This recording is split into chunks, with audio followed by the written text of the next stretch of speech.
এই যে কি একটা পরিস্থিতি, মানুষ এসে কিছুদিন আগে এক বৃদ্ধ লোক এক হোটেল থেকে 2 কেজি চাল চুরি করছে।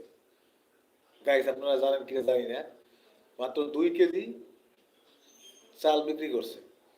বুঝছেন কথাটা? সরি, মানে চুরি করছে। আরে মানুষ, আমরাও মানুষ। আমি সকালবেলা আজকে কোচিং এ আসছি, দেখি ওই ফার্মের সামনে এক ছেলে রাস্তায় পানি দিতে আসছে। সে পানিটা এমন ভাবে দেছে, বুঝতে পারে নাই, কিন্তু আমার পায়ের উপরে লাগিয়ে আমার জুতার উপরে মানে ময়লা পড়ে গেছে গা। মানে রাস্তায় যে ই মারে, পাশে সিটা ময়লাগুলো উপরে ওঠে না, সে আমার প্যান্টেও লাগছে, জুতাও লাগছে। আমি কিন্তু ছেলেটার ইচ্ছা করছিল কিছু বলতে পারতাম, মায়ের দিতে পারতাম, কিন্তু আমি কিছু বলি নাই। কারণ আমি মুসলমান, আমি মাফ করে দিছি। আমি মাফ করে দিছি, কারণ ক্ষমাই মহত্বের লক্ষণ। To forgive is divine.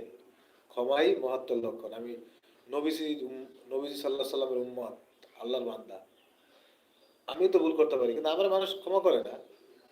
তার প্রশ্ন, আমি কেন ক্ষমা করবো?